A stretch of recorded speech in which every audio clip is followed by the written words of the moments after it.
Hey everyone, thank you for being here at this unusual time for High Strangeness. So instead of our usual Saturday night time, it's a little early. I actually have natural light in here. I don't know. I don't know how to light for natural light, but I am excited to be here today. And I am so thrilled that David Weiss, Flat Earth Dave, is on the show today.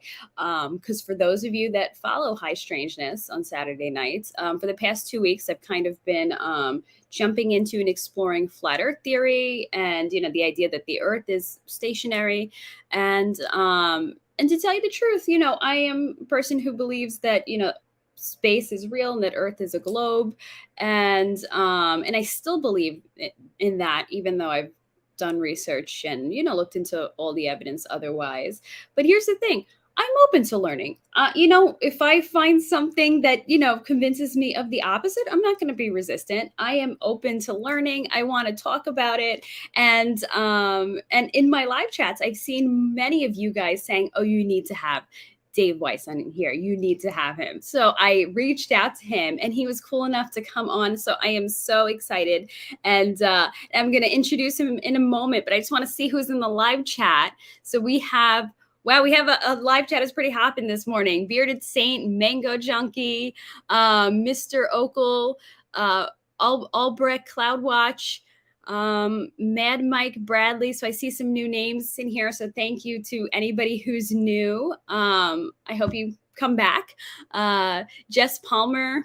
So thank you guys for being here today. And Ada, nice to see you again. So also with the live chat, when I do have a guest on, sometimes it's hard for me to hop between the live chat and focus on both. My brain can't do both. So forgive me if the live chat gets neglected, but still, if you have questions, throw them in there. I will be checking back and forth here and there. So without further ado, we have Flat Earth Dave. So thank you for being here today, Dave. Hey, thanks for having me. And while you're doing that nice intro, I'm having an issue with my OBS. I'm just trying to reset something. So if you could fill and talk to the chat for just a minute or two more while I try to figure out what's going on, because I cannot access any of my yeah. So let's move over to the chat and you let me know when you're ready. So and I see my online ghost just popped in. So let's see what everybody is saying. So I'm going to start up near the top. I'm going to disappear for a second, but I'm not going to disconnect. Okay. All right. So, all right. Oh, we got somebody from Germany. Welcome, Germany. Thank you for being here today. So Mr. Okel says the Earth is flat. So Flat Earth, Sun, Moon, Zodiac Clock app. I just downloaded that last night. $2.99 for any of you guys who aren't familiar with it. This is Dave's app in the App Store. And even though, like I said, I'm not a flat earther, I thought it was a cool app. It's really well done. You have a clock that shows, where daytime is going on in the flat earth. You have access to all these different types of videos and resources. So I am having fun exploring this app. So Mango Junkie, switching it up. Yeah, it's a different time. We're doing an interview, so definitely switching things up. But in the future, I think we'll be back to our Saturday night time. Hi, Bearded Saint. Nice seeing you here today. Thank you for coming back. All right, guys. So what are you all up to this weekend? Are you guys doing some flat earth research? Actually, how many of you guys in the chat are a believer in flat earth? I'm curious. How many of you are like me? How many of you guys are like Dave? Oh, Mr. Okel, man, the myth, the legend. I am telling you guys, apparently he's legendary, especially in the Hex community. I see this name over and over and over again. So I feel like I have a Hex celebrity in my room. Yeah, exactly. He is a legend. So, Dean Harkness, I'm not a flat earther yet. Yeah, that's what Dave told me. He's like, I will be. I'm skeptical, but I am open. So whatever happens, happens. So are you good, Dave? Is everything? Yes and no. So what we can do is bring me back on. I lost all. I didn't lose it. Just a setup issue.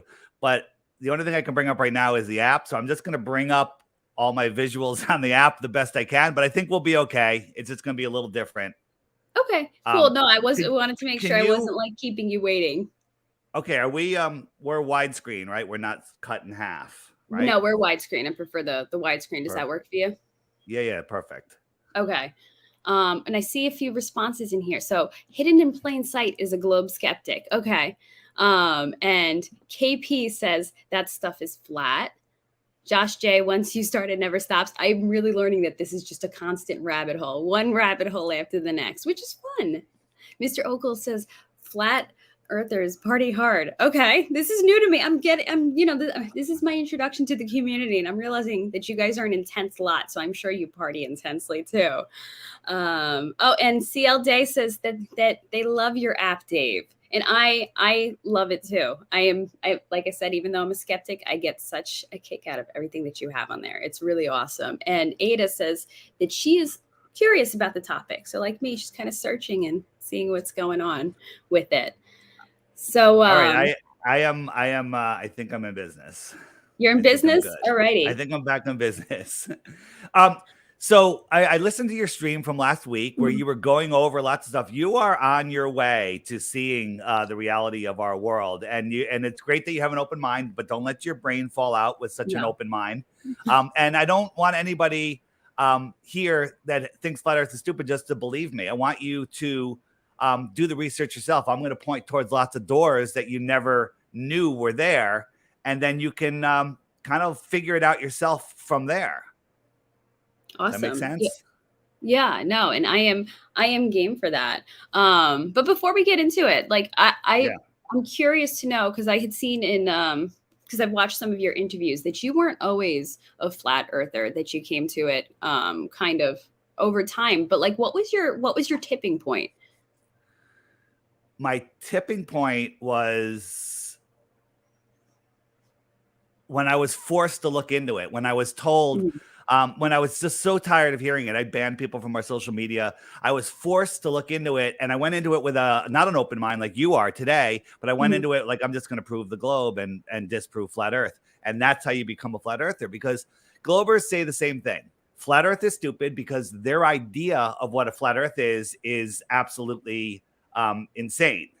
And because it's not our idea. You know, they Google flat Earth, they end up at the Flat Earth Society, which is a disinformation site to make flat Earth look really stupid. Okay. And then the other thing is they don't even know their own model. For example, you think, and I'm not picking on you. I'm just. No, I know you in general. Yeah. I'm still screwing around with my setup here. What the hell is going on? If I asked you how big, I mean, how fast is the Earth spinning? Do you know the answer? You've done a little research. I'm guessing you know the answer. Oh, I mean, I don't know from my research, but I vaguely remember when I was a kid. Is it 60 something miles per hour? 60 miles per hour. It's spinning at the equator at 1,000 miles per hour. That's faster than the speed. Yeah. Okay. That's faster than the speed of sound. So when you watch the sunset, you ever watch the sunset, or you go to the beach, nice and relaxing, watch the sunset? Do you believe that you're falling over backwards faster than the speed of sound on the top of a ball, and you're falling over backwards, making the sun appear to go down when it's reality just moving away and getting lower due to perspective? You know, I've never given it much thought about, you know. Right. That's the thing. Most people don't give it much thought at all. So when you watch the sun go away, it just goes away. It goes down lower and lower and lower, right? Due to perspective. But on a ball model, you have to believe that you're falling over backwards, okay? So on top of that, do you know how fast it's orbiting the sun? No. I mean, I've heard these numbers, but my brain doesn't remember numbers very well. But here's the thing. Even when you hear the numbers, your brain doesn't calculate the numbers, right? So in the heliocentric model, we're spinning at 1,000 miles an hour, which is crazy, right? Because if we're spinning on a ball, all of the water would go to the equator, right? Because it's spinning, right? The centrifugal force would send all the water to the equator, but that doesn't happen. And then we're orbiting the sun at 66,600 miles an hour. We're going around a year, right? And then we're chasing the sun because it's flying through the infinite space vacuum, which we'll have to get into, at 500,000 miles per hour. But none of these motions have ever been measured, observed in any way. They're just told to us, right? And people believe that, right? So we're going all of these different speeds, flying through an infinite universe, right? Let's put that into perspective. Here's the hypersonic sled track. It's a rocket sled going on this train track. Ready? Here it comes. Did you see it? It's gone. Did you see it go by? It'll go again. That's going by at Mach 6.8, 6.8 times the speed of sound. You have to believe, if you believe in the heliocentric model, that we are orbiting the sun 10 times faster than that. We are chasing the sun at the same time 100 times faster than that. And our entire galaxy is moving sideways at millions of miles per hour. Okay. And all of these motions aren't straight linear motions. They're all curved motions. Okay. I challenge you to go get in a car with somebody, find a beautifully straight, perfectly paved road in a really expensive car that has awesome suspension. Go 100 miles an hour, fill a dinner plate with water to the edge, and then have that person speed up, slow down, or take the slightest turn. What's going to happen? Well, inertia will make it. The water is going to go right out of the plate. Look at this lake. This is nature, right? Nature doesn't lie, right? This container, what do I mean by container? Water needs a container. If you didn't have a container, there's no water. If you go to take a bath and I get rid of the bathtub, what happens? The water's gone, right? If you go to a lake and I get rid of the side of the lake, what happens? The water's gone. Okay. Water needs lateral pressure to hold it. Okay? Can I ask a question though? Yeah, sure. I don't mean to interrupt. I just want to jump in with this question. No, interrupt anytime. And by the way, I saw your interview with Professor Dave. Can I just say, so rude and obnoxious? So I am not jumping in like that. I just, have a genuine question. No problem. Just since you brought him up, and most people that look into it, he is a paid shill, if you will, if that's a word.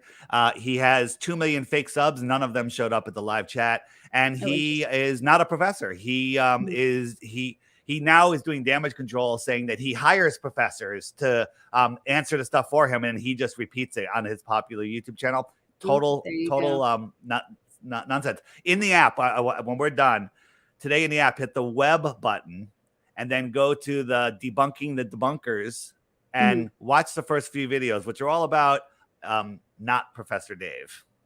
Okay. Oh, that's interesting. Yeah. But he was hard to listen to because he was rude. Horrible. You can only, if you don't have any facts, if you don't have any science, you can only be rude and obnoxious and talk in a way that makes people go, well, he sounds important. If I don't listen to him, maybe I'm stupid, And that's how, And you know what? He's got that down, that type of professor impression down, because a lot of professors are like that. But so my question with that is, okay, so you were saying the example of a car, but a car has inertia because there's changes in motion and in movement. Even though we are supposedly moving that fast through the solar system and through the galaxy, it's constant. There's no change, big jerking, changing in that, in that motion. So you're not going to have inertia acting on the lake or the water. Incorrect. So wouldn't that be the case? Incorrect. We're orbiting around the sun and we speed up and slow down. When we go close to the sun during our northern winter, closer to the sun during our winter, we're going faster and taking a tighter turn. And then when we shoot away, it slows down and goes back. When we're spinning on the Earth, when we spin, right, this line, if I'm going this way, this line should go that way, but it's not. It's going down, right? There is change of motion. We're dropping at the rate of drop at 1,000 miles per hour. If you're in an airplane, just to maintain your curve over the Earth, you have to drop like a mile a minute. A mile a minute? No. I'm sorry, a mile every 2 minutes if you're on an airplane. But if you're spinning, if you're flying at 1,000 miles per hour, like the speed of the Earth at the equator, you have to drop like over a mile a minute just to follow the curve of the Earth.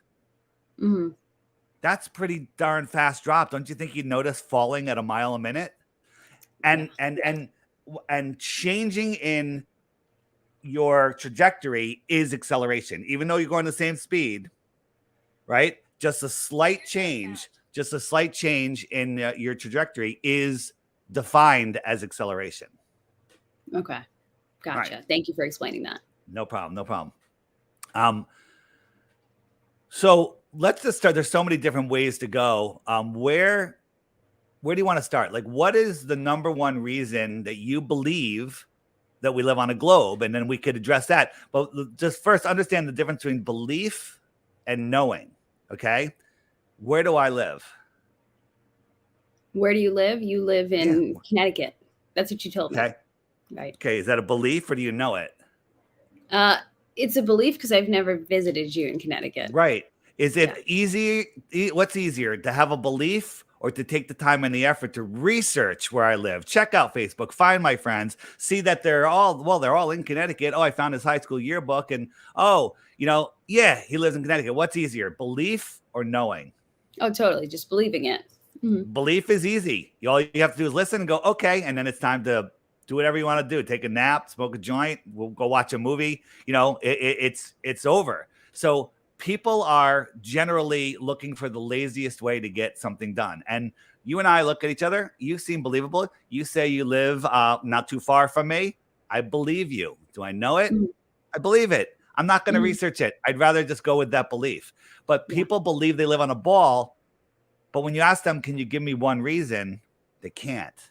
So they think they can. They go, well, what about day and night? What about time zones? What about ships over the horizon? What about, season? So any question you have, let's dive into that first. Sure. Yeah. And I mean, it's interesting because I understand what you're saying about, the pilots and dropping in the planes. But my dad was a military pilot, and he says he has, nothing that honestly, he's saying that. I know he has no reason to, be confidential about it, that he's never seen anything that's convinced him, that what would he see? I mean, he was a military pilot, you said? Yeah. In the Marines. Did you ask him when he's flying in a jet, how fast, how much he has to push the what is it called? The null or whatever it's called. Push the nose down to follow the curve of the Earth. Because if he doesn't, he's going to end up in space. A jetliner, if it doesn't nose down, is going to be 80,000 feet in an hour. That's a little bit higher than they think they want to fly. So right? You're saying that when pilots fly, they're constantly intentionally nosing down? No, I'm saying they're not, because the Earth is flat. If it was a sphere, they'd have to intentionally nose down. Gotcha. And there's many documents, FAA documents, NASA documents, not that we can believe anything from NASA, and all sorts of documents that talk about the Earth as a flat, for all of their testing, that they treat the Earth as a flat, non-rotating plane. A flat, non-rotating plane for all of their testing, all of their manuals, all of their, mechanics. They look at the Earth as a flat, non-rotating plane. Now, the Globers will say, well, it's because the Earth is so big, it appears flat, so it doesn't matter. Nonsense. The curvature is way more than you would believe. And one of the things is we can see too far. A 6-foot-tall person standing at the edge of calm water, according to the size of the Earth that they tell us, would have a 6-foot drop in curvature at just 3 miles. So at 6 feet, the curvature drops 6 feet. So I would see a horizon, a physical horizon, and I would not be able to see the surface of that water past 3 miles. But you and I both know we can see much farther than that, right? We can see things that are, I can look across Long Island Sound here, 5 to 7 miles. I could sit on the edge of the beach and I could see people sitting on the beach there. There should be dozens of feet of curvature. But the Earth isn't perfectly round. It has its flat parts. It has its. It does. It has flat parts. So if we have a flat part, when does it make up for the rest of that curvature? Does it get steeper after the flat part? I don't know. Yeah, and here's the thing, like you said, like it's all belief. Like, of course, 100%. I don't have evidence of the round Earth, but I don't have evidence of flat Earth either. I do. And I think that. Yeah, I mean, I have evidence that the Earth isn't round. Okay. Now, do I know the construct of the Earth? Do I? Flat is not a shape. Flat is a description of horizontal and level. Here's the Suez Canal. It's over 100 miles long. There should be over a mile of curvature, but there's no curvature. They didn't calculate for any curvature. There is no curvature, and we can see too far. If something went away from you, it would go behind the physical curve. Zooming in on it would not bring it back because you have a physical curve. But our horizon, horizontal, is an optical thing. For one thing, This is Skunk Bay. This is a time lapse. There's no tide here, but watch the shoreline. It disappears and the buildings will actually disappear. This is just atmospheric conditions that will hide almost all of it. Look, it's almost all gone. This is a time lapse. So if you went there when it was up and you looked, you're like, oh, that's because of the curvature of the earth. But then no one stays there long enough to go, oh, well, it's different today. That shows you that it's an optical thing that we're seeing. So yeah, like some days we could see across the sound and some days we can't. Right, because of visibility. Here is a camera 1 foot off the ground. Now, according to globe math, the horizon should be 1.2 miles away. Well, let's say 2 miles away. We shouldn't be able to see the surface of the water 2 miles away. This rig at 9.4 miles away, there should be 59 feet of curvature at that distance. But not only can we see the rig, we can see the surface of the water for dozens of miles beyond it. Okay? That's impossible on a ball. That's impossible. We can see too far. People go, well, I've seen boats go over the horizon. When you look into the distance, the clouds over your head are 5,000, 10,000 feet, whatever they are. But then I look down at New York City, and the clouds are literally touching the water. Now, are they really touching the water, Hash? No. But they look like they're touching the water because of perspective. Yeah. It all comes together. And when they merge with the water, are they really merging with the water? No, it just looks it. It just merges into a straight line, which we call a horizon. But if I can zoom in, what happens? I can zoom in on, so the ground is here, the sky is here. If I zoom in, I can increase this angular size and make it bigger. And then I can zoom out farther and see again. So let's look at an example of that. So here we have a horizon, nothing's here. And I zoom in, and as I zoom in, I'm making the horizon bigger. And look, there's a boat there. Okay. Now watch these little waves in the foreground. These little waves in the foreground can block the boat. Like my finger is like a little wave in the foreground. It could hide the boat, and the boat disappears from the bottom up because it's getting smaller, but these little waves in the foreground are hiding it. And it's all merging with the horizon, just like these clouds are merging with the horizon. Okay. Now, a glober would say that's over the horizon. And then you'd say, well, I just zoomed in on it. And then they go, well, refraction, it's refracting. And then they go, well, it's not refraction. It's because it's not that far away. You don't know how far away that boat is. Do you have the GPS coordinates? Where did you measure? Right. That's why I use the oil rig, because that we know exactly how far that is. But how do we know it's not refraction, though? Because I'm zooming in on, well, first it disappears. That's a good question. There's the famous shot across Lake Michigan. Joshua Nowicki took it of Chicago, the Chicago skyline over 50 miles away. And the amount of curvature there should be hiding the tallest buildings.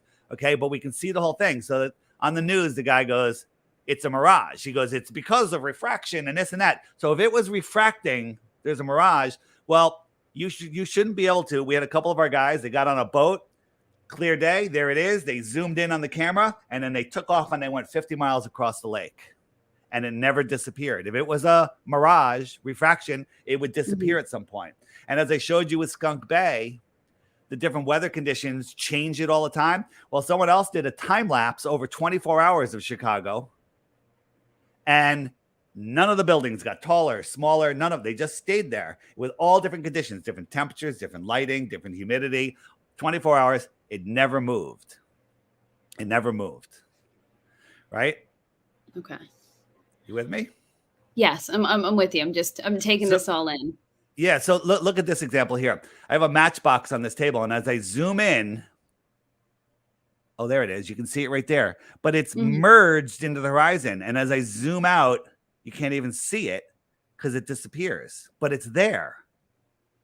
So that's an example of things merging into the horizon. Then when you add atmospheric density, right?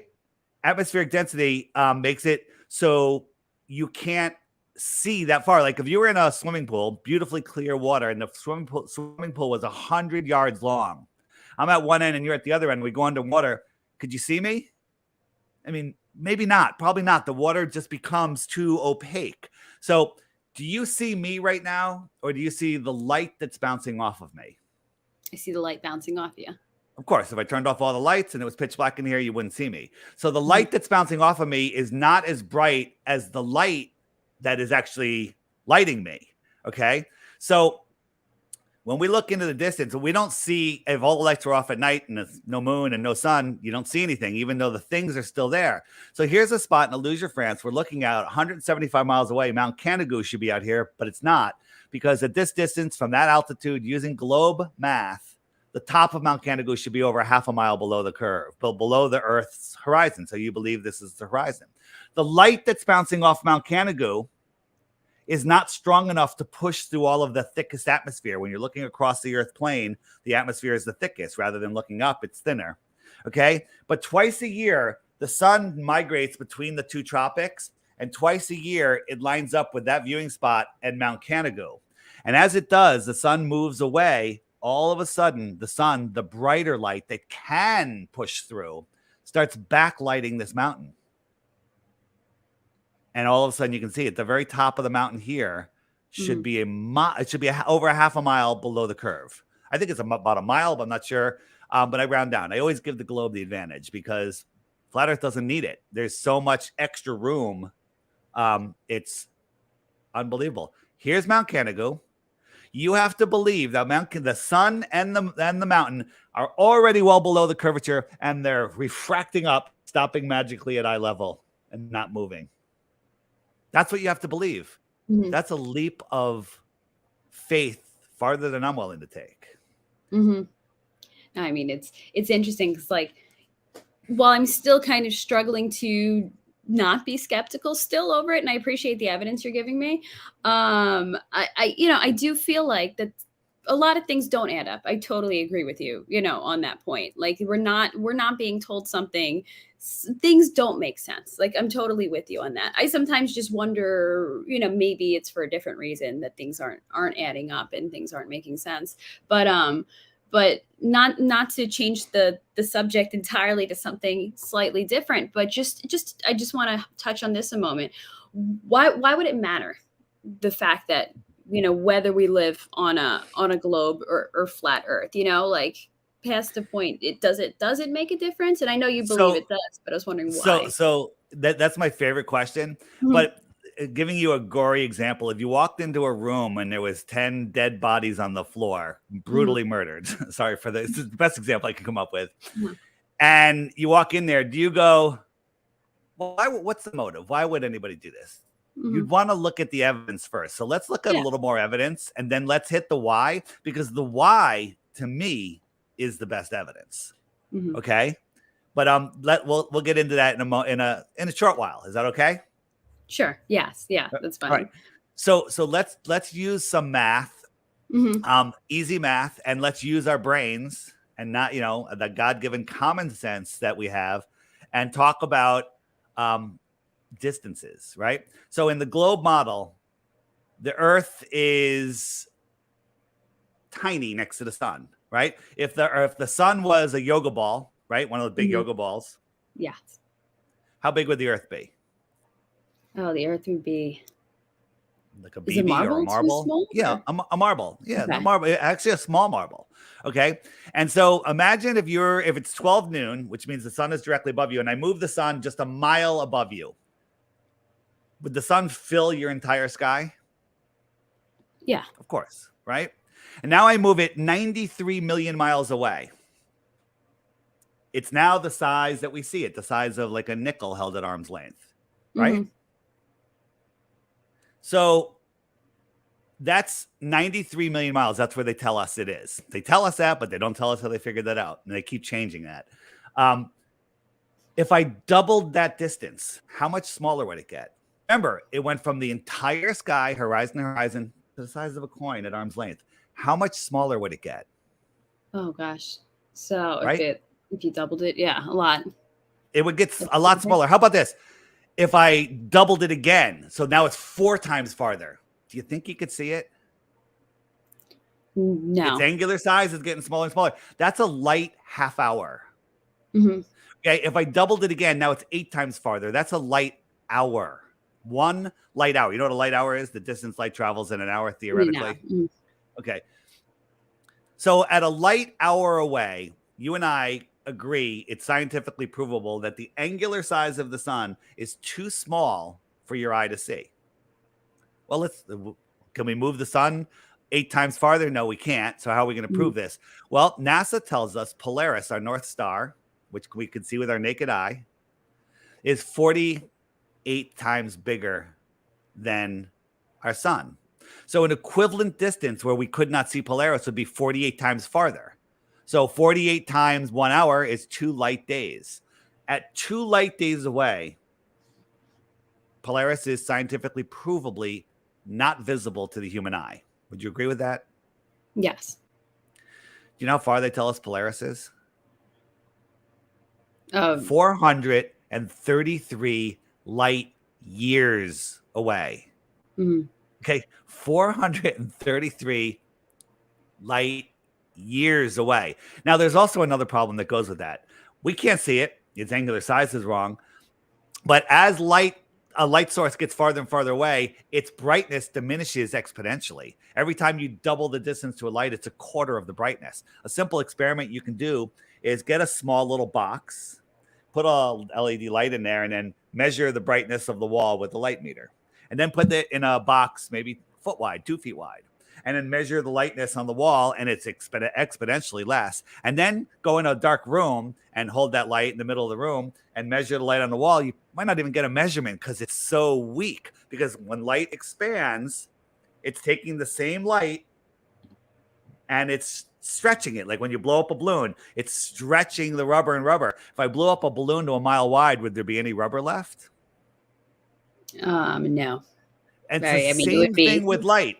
So the distances, the light issue is another distance, is another issue. It's called the inverse square law of light. It doesn't work. For us to see the moon at the brightness that we see it, at 100 miles away, where NASA supposedly took a beautiful picture of the moon, it would be 60 plus times brighter than we see the sun from Earth for us to see it at the brightness that we see it here on Earth.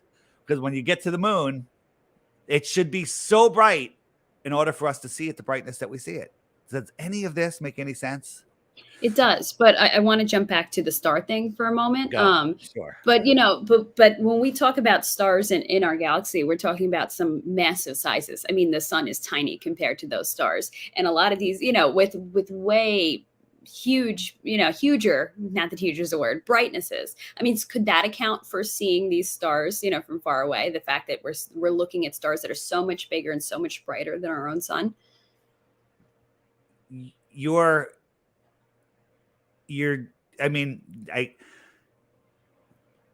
The moon on a full moon night. Let's go over this again. On a full moon night, you can read by the moon. It casts your shadow on the ground, right? Yes. Yeah. You know what I'm saying? Yeah. No. Yeah. I'm trying to think about. I think I phrased my question wrong, but well, let me just go. So if I went halfway to the moon, it's 4 times brighter. Halfway from there, it's 16, halfway 64. And by the time I get to 100 miles from the moon, it's over 60 times brighter than we would see the sun. Could you imagine the sun twice as bright as it is? No one's ever seen something that bright. Mm-hmm. But for the sizes and brightnesses of the stars that would be absolutely ridiculous. Now, you just said that these stars are bigger and brighter because much bigger than our sun. Well, they tell us Polaris is 48 times bigger. Okay, let's go with what they tell us. Well, to compare it to the sun, we'd have to make it 48 times farther. We just proved that the sun at a light hour away is not visible. Forget the brightness issue because it would have to be so bright. And Polaris at 2 light days away is not visible. You're still going with, well, the things are bigger. I just showed you that the sizes they tell us don't work at 2 light days away, let alone 433 light years away. And now science is saying, well, Polaris might be 100 light years closer than we ever thought. That's a big problem. Yeah. But it doesn't matter. Make it a light week away. Can't see it. It's 300 or 433 light years away. So that there shows you that they're lying. The other thing is, we live on a rock covered in water, covered in air, adjacent to a void, a vacuum, space. There is no experiment anyone can do anywhere under any conditions where you could have high pressure adjacent to low pressure, let alone a void, without a physical container. Mm-hmm. I mean, Understand what okay. I'm saying? Yeah, no, I understand what you're saying. I mean, but on Earth, we do have high pressure systems and low pressure systems adjacent to And each what other. happens when you have high pressure and low pressure? Whoosh, you get wind. Wind, yeah. They But equalize. If you had a room, if you were in a room and there was a room above you that was a vacuum chamber and there was a valve and a hose coming into your room and you opened it, what would happen? it would, yeah, Equalize instantly. Mm-hmm. It would suck the air up and away from the ground and it would go equalized instantly. Mm-hmm. Okay. How come the vacuum of space doesn't pull it away? Because the vacuum room above you just pulled air up and away from Earth at the closest point to Earth where the gravity is supposedly stronger. Yeah. Oh, but putting gravity aside, what about our electromagnetic fields? Could that have anything to do with, could that act as a type of container for the Earth? Nowhere in any experiment everywhere has anyone ever been able to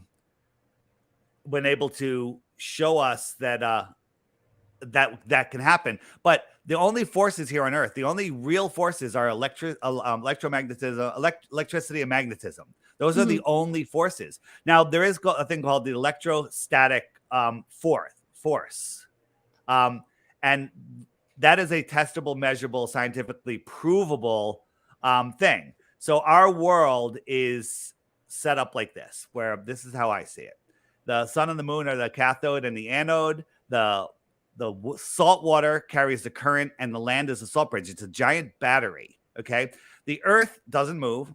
The Earth has a negative charge, testable, measurable, scientifically provable negative charge. Not a theory, it's actual fact.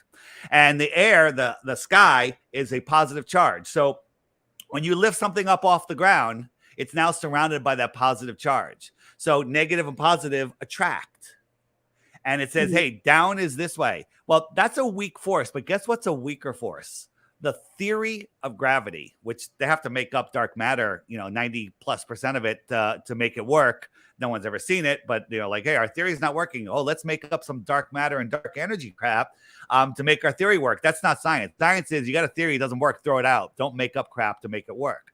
But they say, globe science says the electrostatic force is 10 to the some number power stronger than gravity. Well, if I drop something that's more dense than the air, something is telling it to go down. Let's pretend it could be gravity and it could be the electrostatic force. How do you know which one it is? The electrostatic force is testable. The gravitational force is theoretical. Let's look at a simple example.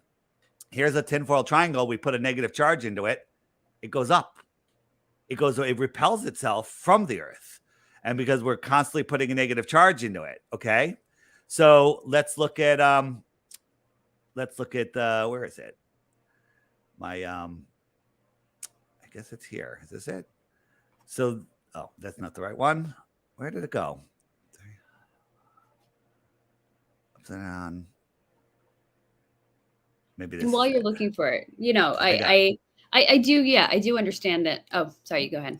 Let me show you real quick. These balloons are holding this button that's connected to this wire off the floor. It's neutrally floating. Now this wire goes to a Van de Graaff generator. We're going to crank a positive charge into it. And when we do,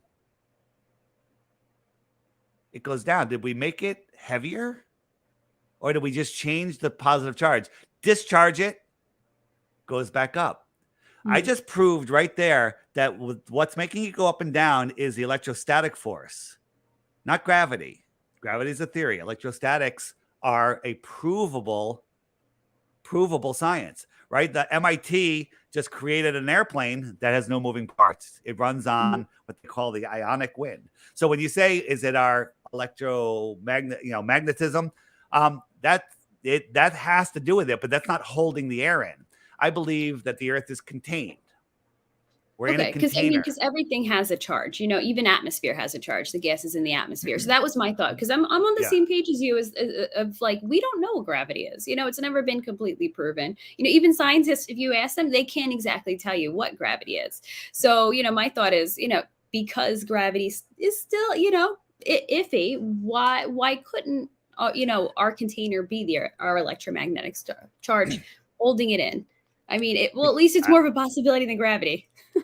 Well, I agree with you there. And it's because show me an experiment. That's a cool theory.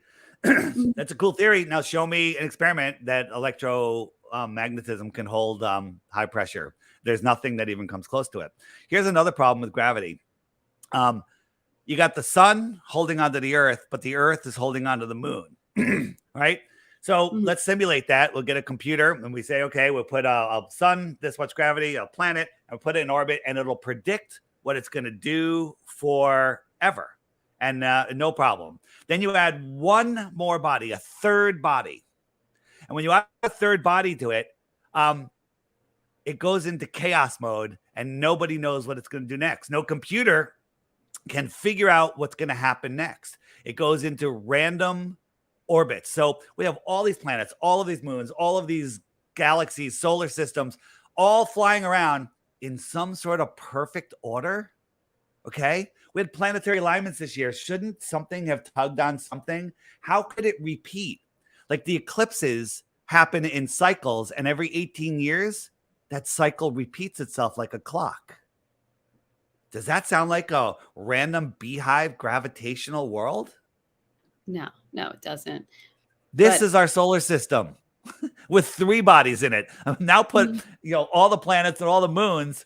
Don't tell me it's going to be predictable forever, Yeah. right? Yeah, I've never seen this model before, but This is called the so 3-body problem. Just look it up. yeah, And it's there was recently intriguing. an article. It's like scientists have figured out the 3-body problem, right? Uh-huh. And they basically made a computer animation where they can like guess like 900 different times and take the average of those guesses and figure out what it's going to do for the next 5 seconds. Okay, that Yeah. doesn't sound like it figured it out to me. Mm-mm. It's just temporary. Yeah, Well, I guess that's why I feel like just like faith, just like somebody's religion. I guess globe model is kind of like that. You have to it's a have faith to religion. be It's told. a total religion. Total Mhm. religion. So I mean, I just combine it with my religion. I'm like, you know what? God makes it work, and I'll leave it Let at me that. well that's great. Okay. Mhm. And um are you do you follow a specific religion? Yes, I'm a Christian. Okay, awesome. Have you looked in the app and hit the biblical flat earth? There's a 24-hour biblical channel in there, and there's also biblical flat earth videos, separate videos. If you're a Bible follower or a Bible hater or agnostic, you have to watch those videos because they'll blow your mind. They're amazing. Um, there's hundreds of proofs in the Bible that where God says, the earth is immovable, fixed and stationary. And he made 2 lights in the sky, one for the night, the lesser for the night, and the greater for the day. So here we are. Here's our sun. Here we are in one day of the year, and it's we're 93 million miles away. And if I'm on the outside of this, and I'm looking out that way, it's Mhm. midnight, and I'm looking up at the stars over there. Okay, right?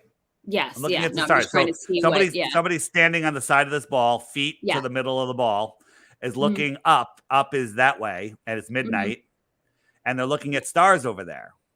6 Mhm. months later, I'm 186 million miles on the other side of the sun. Forget the fact that I've traveled, 2.5 billion miles already in another direction, and I'm standing over here at midnight, and midnight is I can't point is that way, right? Yeah. Midnight is that way. Okay. I see the same stars. Look forward across your room right now. You have any paintings on your wall? Um. You have anything on the wall? Just anything. So look Yes. at something across the room from you. Is that Yeah. also behind you? No. Well, how can I see the same stars over there and the same stars over there? Okay. Yeah. that makes that okay. That gives me pause. A lot of things I'm still struggling to kind of not grasp, but still skeptical in certain things. But that's interesting. That really makes me So think. I ask everyone this question. I always expect people to say no. Do you think you could be brainwashed? I And mean, everyone says everybody yes. can't. Everyone What? says yes. So I'm gonna get rid of that question because people are like, I don't think so. I'm hoping for that answer. Oh, I And thought then okay. I thought you were asking something else. I thought you as a person, do you think you're brainwashable? I thought that's what you were yeah, asking. that's what I'm asking. Do you think that Okay. you could be brainwashed? Well, I mean, I guess technically anybody can be brainwashed, and I, nobody believes I'm that they can I, be. I I'm eliminating that question because I want people to say no. Of course I can't. And then I say, okay, you believe the Earth is a globe. Can you give me one reason why? And then they can't. That's the definition of brainwashing. Yeah. You Well, you believe know what? something that you have Mhm. no proof of. Yeah. Oh, totally. I mean, I used to be a teacher, so I've seen what goes on in schools. I believe in brainwashing, that it's a possibility. I am no longer a teacher. I do not want to participate in that kind of brainwashing. Excellent. I like it. Good, good.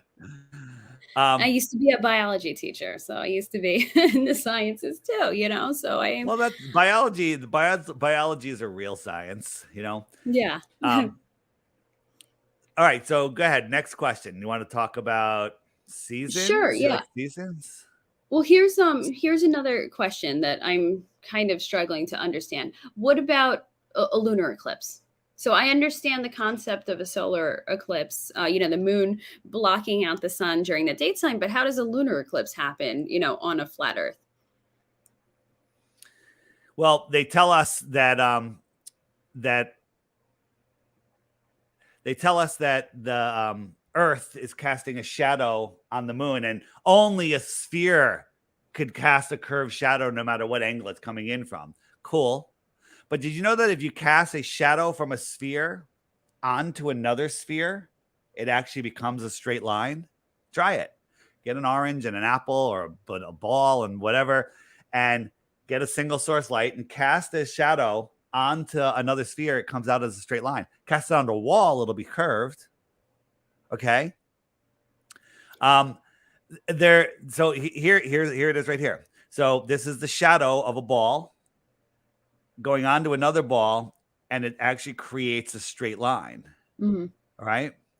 And then if I cast it onto a plate, a flat surface, well, there's a curve. Now, I'm not saying that the moon is flat and that a flat Earth is casting a shadow, or a round Earth is casting a shadow. I'm not saying that at all. I'm saying the explanation that Bill Nye, the lion guy with the bow tie, said is ridiculous, right? If the Earth was flat, we'd have eclipse like this, okay? Nobody believes that, okay? But my question is not the shadows though. Is like, okay, so when you have a lunar eclipse, that's because the with the angles and the way the Earth is getting between the sun and the moon. But if you were on a plane, and the moon is up here and the sun is up here, and I guess like on your clock, how they just kind of go around that plane, how would the Earth ever be able to get in front of the moon to cast that shadow? You know what I mean? That's what I don't understand. It can't. Hmm. I don't believe that the Earth is the cause of the eclipse. Now, there's a thing called a Seleninian eclipse, okay? What's a Seleninian eclipse, right? Seleninian eclipse is this. Observer, if you're the observer, you're on the top of the Earth. Hmm. And off of one horizon, he sees the sun and the moon. Off the other horizon, he sees the sun on one side, the moon on the other. And they're both above his horizon, which means that all three bodies are not in line yet, and the eclipse cannot start, according to heliocentric. Okay. Hmm. So there's no way the eclipse can start if he can see the sun above the horizon and the moon above the opposite horizon. But there's been over 50 documented eclipses, and the one just last year, I believe, where not only did it start before they got into alignment, the shadow came in from the top, right? If the Earth is coming into alignment to cast that Hmm. shadow, it should come in from the bottom. The other side, yeah. But it came in from the top. What does that tell you? Does that tell you what's causing the eclipse? No. Does it tell you what's not causing the eclipse? Yes. It's not the sphere Earth. We're So you mean programmed, brainwashed into believing that the shadow, it's the shadow. And when does a shadow turn out something red? Okay. What are the eclipses? That's a great question. I believe there's some dark bodies up there. Some people think it's Rahu and Ketu. I couldn't tell you, but there's some weird footage out there. Some very, very weird stuff going on. So, yeah, I mean, definitely, we definitely live on an Earth where nothing is as it seems. Everything's covered up. You know, I can't agree with you on this point that there is, you know, there's a lot of anomalies. There's a lot of things that don't make sense, and there are things that are suppressed from us. right. I'm totally, yeah, I'm on board. So these are some different eclipses that happen. And if you chart them on a flat Earth map, they coincidentally make a beautiful circle. Okay. These are all different eclipses at different times. Put them together, they create a circle. What are the odds of that? But isn't that just the map projections end up warped when you try to put a globe onto a flat map? This one doesn't make sense. This one is organized, makes perfect sense. Okay. Well, I just thought the top is always map distortion because, you know, certain projections have certain distortions. Absolutely. But and again, there is no perfect map, but you know, but example, if you go back to my app and if we turn on the time lapse, I could watch that sun go around, and right now, right there would be noon for you and me. Okay. And if I waited till the sun got over here to Sydney and I call up my friend PK, I say, PK, where's the sun? He'd be like, well, it's down a little bit, but it's noon and it's at the high point for the day. Like, interesting. Okay. Right now, Australia is having their, end of winter and their spring because the sun is moving its way back out towards the Tropic of Capricorn. The outer yellow line is the Tropic of Capricorn. The inner is the Tropic of Cancer. In June, the sun was over the Tropic of Cancer, and that's why we have our summer, because the sun is close to us. Okay? If you and I got together in February and we're sitting outside after a freezing snowstorm and we're 25 feet apart, okay, because we don't want to get the you know what, right? And we're sitting there and we're trying to drink a beer, but our beers keep freezing. Not good. Okay. But then somebody comes over with one of those giant heat lamps on a 15-foot pole and is holding it 15 feet over your head. You would feel that heat radiating down on you. Your beer would melt. The snow around you would melt. And I'd say, that's your sun. Where is it? You go, well, it's right up there. And I go, I'm looking at it and it's over there. That's not straight up. That's not 90 degrees. That's like 45 degrees up. Right. But then if that person walked over to me, not lowering it, you're going to look at that sun and go, it's up there. Oh, it's going down. It's going down. It's going down. And I'm going to watch it. It's going to come up, up, up, up, up. My snow starts melting. Yours starts freezing. That's our winter. Okay. So in June, right now, I have it where we're in end of July, August, and it's coming pretty close to us. It goes right over Miami. It's pretty hot in Miami. Okay. Southern Florida, Mexico, hot. Right. But if I jump forward to July, August, September, October, November, December, in December, it's all the way out here, far away from us, lower in the sky, like that heat lamp. We see it for less time and we don't feel the heat. In December, you can go out and look at the sun at noon when it's high in the sky and you barely feel the heat on your face. You won't get tan. But in June, when it's close to us, you can go down to the beach and when you see it on the horizon, it's hot at the most severe angle. It's hot. You get a tan. You can lay down on the beach and have a good time. Okay. That's seasons. Seasons make no sense on the heliocentric model. Do you know that during our winter, we're 3.5 million miles closer to the sun than we are in our summer? Yes. That doesn't make any sense. And they say, well, it's not the distance, it's the angle. Yeah. It's the angle. 23.5? Yeah. Well, yeah. The angle, because we're tilted, and when we're tilted towards the sun rays come in more direct. Baloney. And June, when the sun appears on the horizon, what is that tilt? That's an 89-degree tilt. Could it any more? It would be below the horizon. And I could feel the heat on my face. Right? Go to the beach. like it's now. I mean, today, in the next couple of days, and watch the sunrise. And as soon as it shows up on the horizon, you feel the heat on your face. Well, that's the most severe tilted. According to heliocentrism and seasons, it should be arctically cold, but it's not. You're 3.5 million miles farther away, and it's at the most severe possible tilt anyway, right? The balls can be tilted in any direction you want. It's your angle from the ground to the sun. If it's directly above you, 90 degrees, right? We have that little tilt, but when it's on the horizon, it's an 89-degree tilt. I could feel the heat at an 89-degree tilt in June, but in December, when it's at the high point for the day, let's say 50 degrees up, much more direct and 3.5 million miles closer, I can't feel the heat. Because of our tilt. But I understand what you're saying. Yeah, it doesn't make any sense. It's kind of it's pretty contradictory. I know. When I learned it in school, I it kind of did give me pause. I'm like, wait, winter we're closest. I'm sorry, closer than we are any other time. But because of our tilt, that did throw me off in school when I learned it. I'm with you on that. Yeah. These are the two biblical channels that I was telling you about. Okay. They're fantastic. That you can go through the videos here, or just throw this on, like people throw the news on in their house to poison their minds. All right.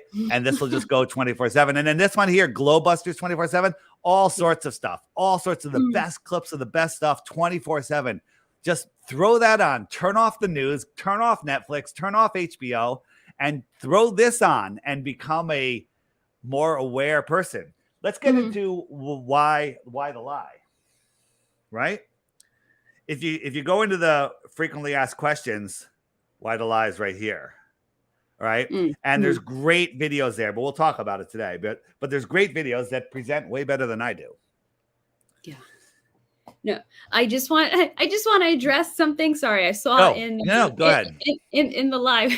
It was a while back. Mango Junkie. He's and I think someone else. They think that you're going too fast for me, that I'm lost. I'm not. If any expression I'm wearing, I'm just I'm taking it in. I'm trying to absorb it. I'm trying to synthesize it with what I know. So I hope it doesn't come off like I'm lost. Because I want to understand the perspective. So I want everyone to know I am taking it in. I'm not lost. I'm just trying to, because this is like a new theory to me, because originally when I heard flat earth theory, I was like, I thought it was a joke. I didn't know it was a real thing, and then I was surprised to believe people really believed in it, and and had their evidence to support it. So so this is new. It's interesting to take it all in. I'm still willing to explore your app after this. I appreciate you putting all those resources in one place. So let me just show you a couple other quick things.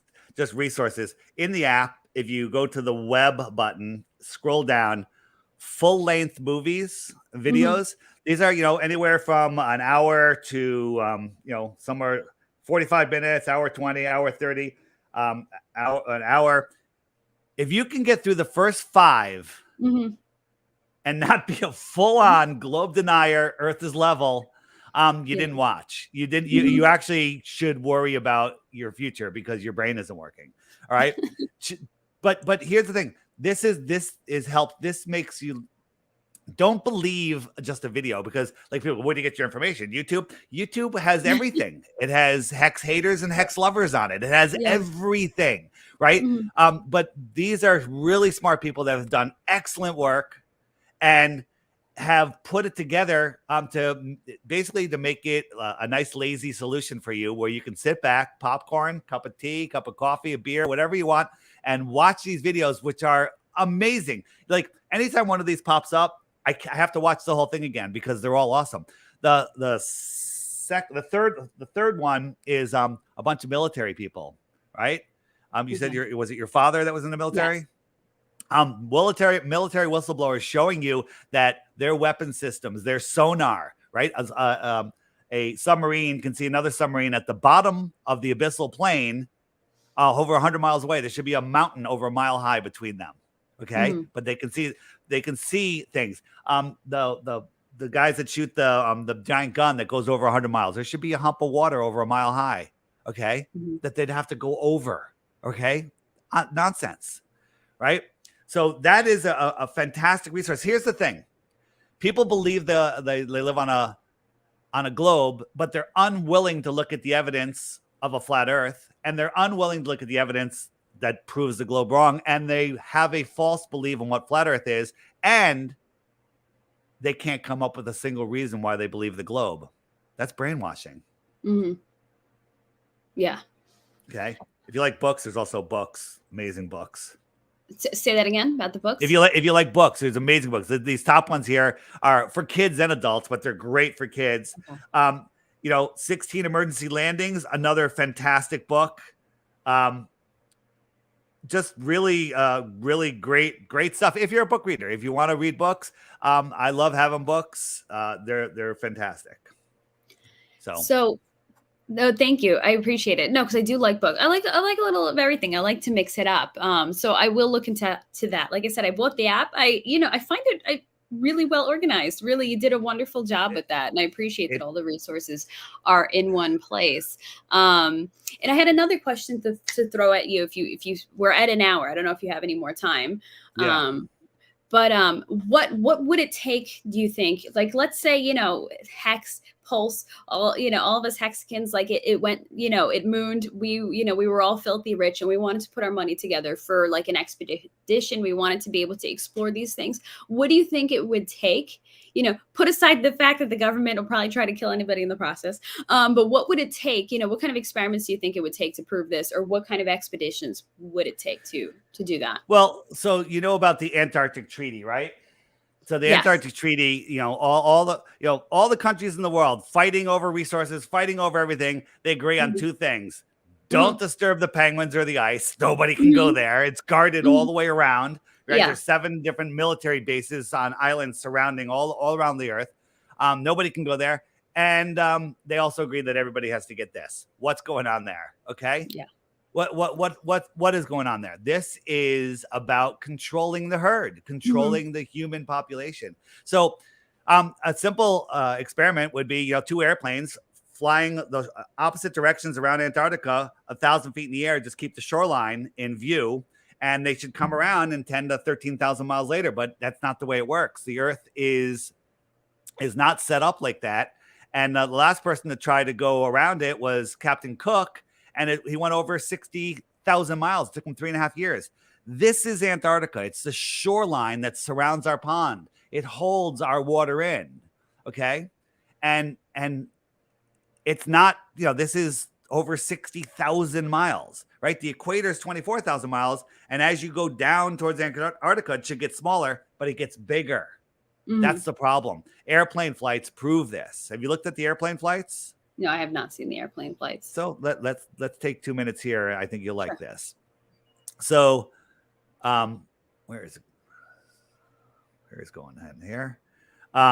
So if you were on, so we got the globe. The top half is north. The bottom half is south. Right? The equator goes around the middle. If you were going from any 2 airports, anywhere in a north airport to another north airport, would that plane ever need to go below the horizon? Below the equator? Would it ever need to go? Would ever need to go below the equator? Like if you're going from, I don't know, anywhere, Chicago to Moscow, to any 2 northern locations that are both, would it ever have to dip below the equator? I mean, eventually, if it's following the curve, it will dip below the equator. No. Right? I'm sorry. Oh, no, it's okay. It's okay. So we have our northern hemisphere. Yeah, I need visual. Thank you. Okay, and it's see-through because it's green. You would never go below the equator to go back up here. You would never go down and then back up. You would just go across. You're saying. I'm sorry. I understand now. So you just go across. Well, that's true. And guess what? All flights from northern locations to other northern locations never cross the equator. Interesting. No, not really interesting. It's kind of like, duh. Yeah. Well, here's the problem. Southern flights do cross the equator. Okay. So when you look at southern flights, for example, from this one, from Santiago to Johannesburg, it goes all the way up to Senegal across the equator. I think that's across the equator. It goes all the way up. Why didn't it just cut across here? Okay, this is the equator, the blue line, and it's because Singal is a good spot to get more fuel because this is a long flight. Let's look at another one, and then I'm gonna take this one home for you. Okay, going from Australia to Montevideo, it stops in Los Angeles. Well, why the hell does it go all the way up to Los Angeles and all the way back down when these passengers want to just go over here? They should just cut across here. Well, look, it's a straight line. It's a straight line. So people say, well, it's because the airlines have to go to their hub, or people wanted to go somewhere else, connecting flights. Not true. There's plenty of people that want to go to these places. Plenty of people want to go to Peru. Why do they go all the way up to Los Angeles? Why do they cross the equator twice? Right? Why didn't they just cut across here? It looks like they're more than doubling their trip. Okay, so let's look at some emergency landings. Okay, so sometimes someone has a baby, heart attack, need to land the plane. Okay, here's a documented flight from New York to Hawaii. Emergency happened right about here. They went like 1,000 miles out of the way to Seattle, and somehow they got there in 15 minutes. What? Well, let's look at it. New York, Seattle happens to be right on the trip. Let's look at another emergency landing. London to Islamabad, and stopping in Moscow. Moscow, way over here. I don't know, is that over 1,000 miles? Moscow happens to be just on that flight path, right? Yeah. Let's look at another one. Wait, one more. Two more. Another one stopped in Calgary. Look how far Calgary is out of the way. Look at Calgary here. Happens to be on a straight line. Which map are they making up, and which map is reality, right? Same one here. They love Moscow, right? Why did they go all the way here, and how did they get there? Now, I'm just showing you memes. Don't believe any of this crap, okay? No, I understand. Lucky for you, Eddie, Flat Earth Banjo, has made it easy. He made a book. You can buy it at lulu.com, or it's free online if you just want the PDF. He documented it all. Flight routes, times, stories, news articles, everything. It's all documented in here. 16 emergency... I'm sorry to interrupt, but doesn't the Coriolis effect come into play at that point? And that's why there is curvature, with the flight paths, that they're not necessarily the straight line. Coriolis, well, you're grasping at straws here, and they say that they do the Great Circle route. It has nothing to do with Coriolis. If Coriolis was real, how do we send a balloon up to 120,000 feet and it lands east of where it took off from, when it should be landing thousands of miles to the west, because the Earth is spinning to the east, spinning out from underneath it, right? Coriolis is a made-up effect, okay, that no one has ever proven, right? And so if this is the equator, right, it's just kind of a flat version, and these are the speeds that the Earth is spinning underneath you. So if you took off from here, the Earth is barely moving, right? When you got out here, how the hell could you even land? The Earth is moving 1,000 miles an hour from underneath you. If you took off from northern Alaska, maybe it's moving 200-300 miles an hour. You fly to Ecuador, you want to land on a north-south runway that's moving sideways at 1,000 miles per hour. Your mind can't wrap around what I'm saying because you weren't taught to think this way. Yeah, but what about let's say you're on top of a train and you're moving with the train and you jump in the air. The train's not going to move below you. You're moving with it. So wouldn't that be the same thing with the planes? No, because on a train, if you were on top of the train and you jumped, you would go backwards because the air would move back, push you backwards. But if you were inside the train and the train's moving consistently, no, you wouldn't. But are we on a train? Is there a container surrounding our world? I mean, if the Globers say that the air is spinning with the Earth, okay, that's interesting, right? So an air molecule right here is moving, if this was the equator, is moving 1,000 miles an hour, okay? But an air molecule up here, if it to turn with the Earth, it has to go faster than 1,000 miles an hour because it's got to draw a bigger circle rather than this smaller circle, okay? So the aeroballoon as the balloon goes up, it has to gain speed just to keep up with the turn of the Earth, right? In reality, it should go up. The Earth should spin out from underneath it, and it should land thousands of miles to the west, but they don't. The many balloons go up. I think the Red Bull jump went up, and he landed east of where he took off. Okay. No sniper has ever accounted for curvature, but there is one video of a sniper claiming that he does. You know, many of our researchers are close with many snipers, military snipers, and they're like, never, ever, ever do we account for that. And it would be different for every shot. Like if I'm shooting across the equator versus at 45 degrees, how the heck are you going to have time to calculate that? There's no way to calculate that. It changes. Yeah, I see what you're saying. Are you okay? Are you all right? Let's take a break. Are you okay? No, I'm good. I'm good. I just, I'm still skeptical, but like I said, I'm going to go on your app. I'm going to look at that documentary that you said, that whole list of documentaries. But, people think that flat Earth is dying. These are just the people near us. Look at this. Yeah. These are just the people near us. And, the app makes it so you can actually contact these people. You can send out group messages. You can message people. You can check out profiles. People are using it as a dating app. And by the way, you're going to need, are you single? I'm not going to answer that live. Don't answer that. But once you become a flat earther, you're not going to want to date anybody else. So this is a beautiful resource for you if you needed it. That's all. That's all I'm saying. Yeah. So, well, you know what? It's interesting because I never realized just how many people did believe in it. That, that was a big surprise to me. That because I guess media, internet likes to make it seem like it's just this rare, strange thing. But it is kind of mind blowing to realize that so many people are behind. Not every flat earther has my app. Look, these are the people that have my app. Okay, this is actually only some of the people that have my app. Right? Let's look at the UK. Right. And this is just the beginning. There's so many more people waking up to this.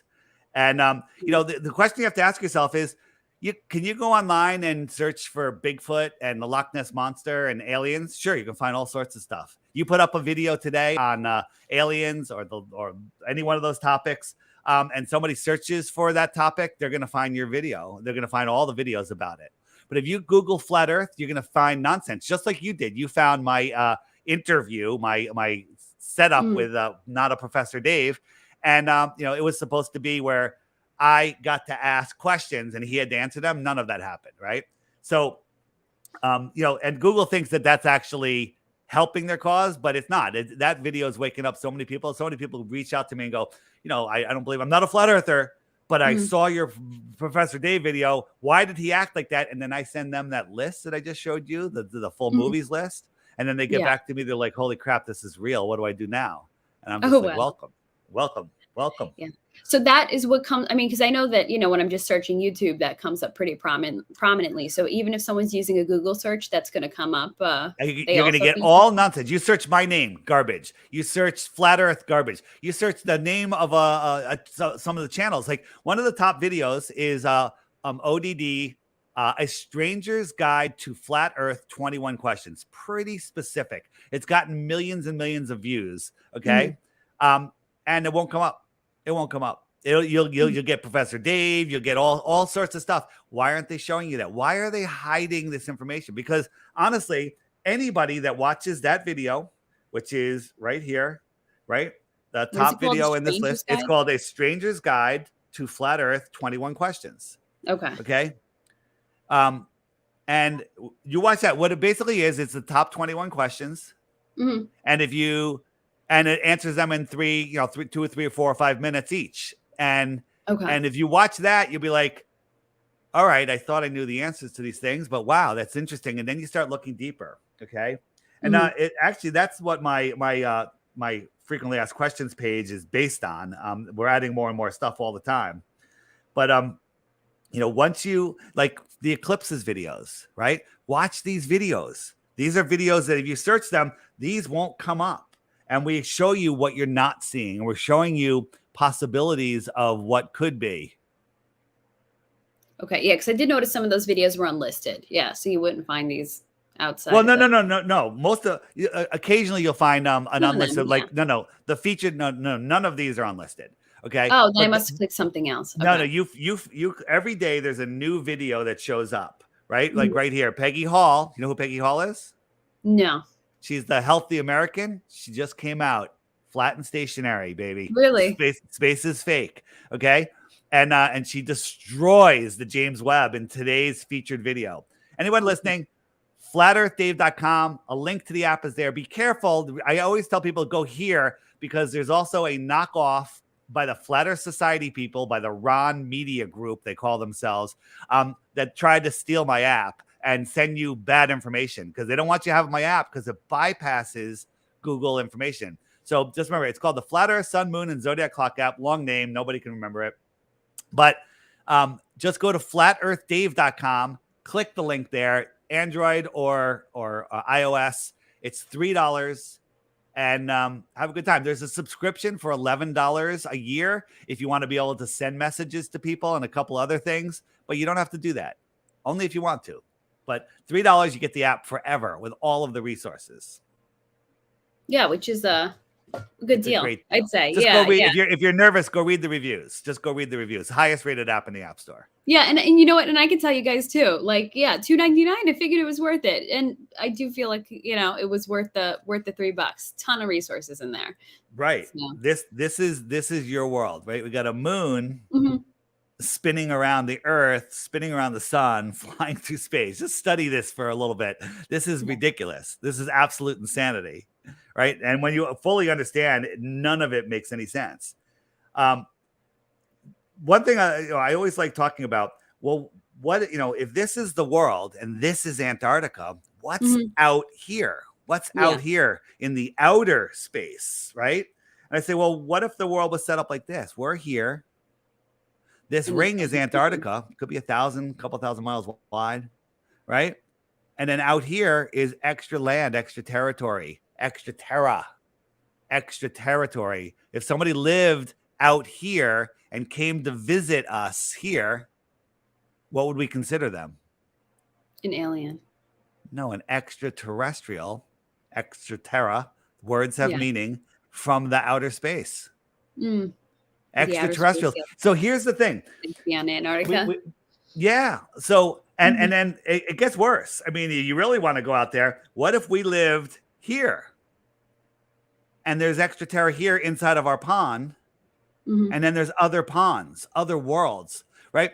This is a possibility, a scientifically feasible, workable possibility. Outer space, a vacuum with burning gas balls, gravity holding, planets and moons, everything working perfectly like a clock, people traveling from unimaginable distances, aliens that way.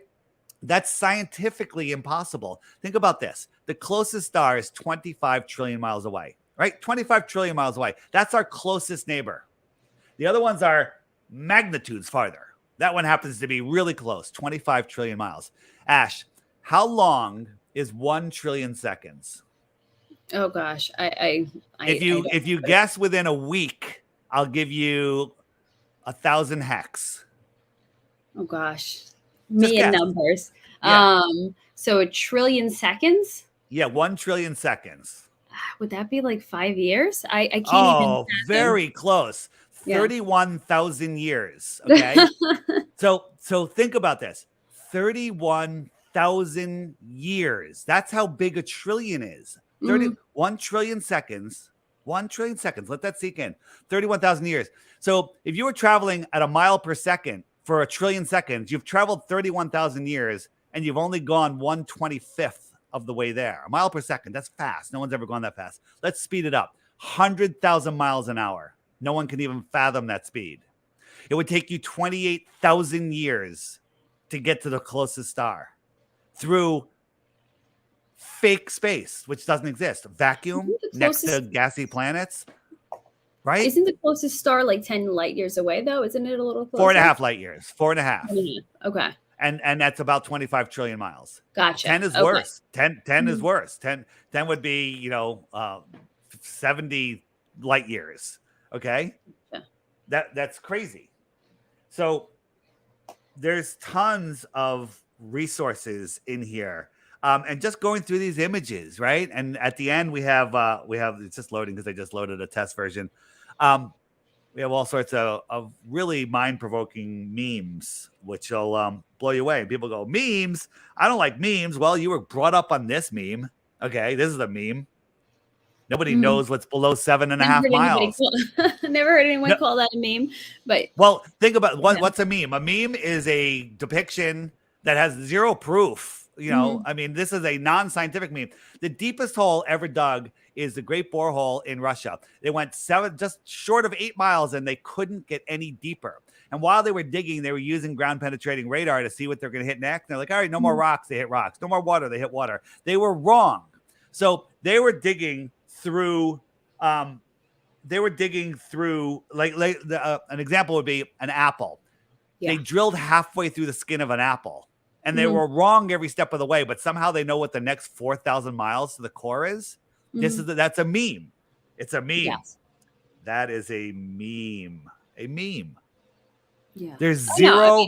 Sorry, wait. And what's in the center of this? A molten magnetic core. They're laughing at us. Well, they say there's a molten magnetic core. And whenever you heat a magnet up, it gets to, before it melts, it gets to the Curie point, and there's no magnetism. The magnetism disappears. So a molten magnetic core, they're laughing at us. They're laughing at us. Now, okay. Ashley, go in your app, when you go into the friend finder, and then on the top here, there's this little button here. This is for if you do referrals. You can change your referral code, change it to Ash or Ashley before someone else does. And then anytime you tell people when you become a full-on flat earther, you're like, here, get this app. Say, hey, use my referral code, right? And type it, and they can type in whatever you put. Remember, it's cap sensitive, right? So if anyone gets it and she doesn't give you her referral number, put in DITRH, right? And then it does some cool things. So a lot of additions coming to the app. Okay. Yeah, I see there's a lot of adoption. So congratulations. That's amazing. It's really wild to see how many people are using it. Like I said, how many people are into the flat earth theory. And so like I said, I'm still going to do exploration on it. I don't feel completely convinced, and not the fact that I'm shut off to it. I'm open. I mean, and I will do more research on it. I just haven't seen anything that really grabs me yet. There are things that give me pause, but so we can see farther than a globe should allow us. That's not good enough. We can show you that there's no scientific proof that you could have atmosphere next to a vacuum. That's not good enough. No scientific experiment ever has proven axial rotation or curvature. That's not good enough. Okay, and the Michelson-Morley experiment did throw me off. Yeah, I mean, I don't even like that one because these are things that we can see ourselves. I mean, go out in nature, imagine us corkscrewing through space, at all those different directions. You're gonna be nauseous, and then shake that off, sit down, close your eyes, and imagine yourself perfectly still and stationary, just like it is. Yeah. Right? The tiniest earthquake sends water in all different directions, right? And that's a tiny little shaking, right? A tiny little shaking of that will send like pools jumping over their rim. Yes. But the Earth is moving in 4 different directions at once in curved directories. That's acceleration, right? This is a small little earthquake is doing this to a pool. All right. Yeah, it's and then we go out. Yeah, we go out in nature, and we see perfectly flat, measurably, testably flat water. Large bodies of water at rest lay flat. Can't have high pressure next to low pressure. I understand it's a lot to take in, and your whole life of programming, your whole world has been built around a sphere, and that's where it's like I'm ripping the rug out from underneath you. But the good news is there's actually a foundation below you. So let's get into why the lie before we end. Is that okay? We Sure. good? Yeah, definitely. I mean, because I'm with you on that, that everything, with knowledge, everything with information is a form of control. And the fact that things don't add up, I do believe that is tying into control. And I agree with you that a lot doesn't add up. I just, I'm still, trying to grasp why it doesn't add up. So last question, and then just why the lie? We'll finish with that. What's the number one reason you live in a globe other than NASA told me or my school book told me? Well, I guess it's, like you said, programming. So that is the programming. And That's that's, not a reason. it's a That's faith. like saying science. That's like saying It's just, science. it's just, I guess, the faith in the globe that I grew up in, It's a So religion. not my religious faith, but just, It is it is your religious faith, because there's more proof in the Bible of things than there is proof of the globe, because the globe is provably scientifically impossible. So why the lie? What if you could have something the size of a roll of quarters that would heat your house forever, or that would power your house forever and your car? Okay. So you had free energy and free heat, free fuel. You never needed to pay for that again. Would that free up some of your time? Sure would. Okay. What if you found out that, hey, you know what? I don't know. There's some tyranny going on here. I'm going to go somewhere else. There's more freer lands. Well, that would give you some options. What if you found out the Earth doesn't have as many people as they're telling us, and it's not overpopulated, right? Every family in America could get a half an acre in Texas, okay? And the rest of the country would be empty, right? Yes. And I think every family in the world could, same thing in Australia, and half of Australia would be empty, okay? What if you found out that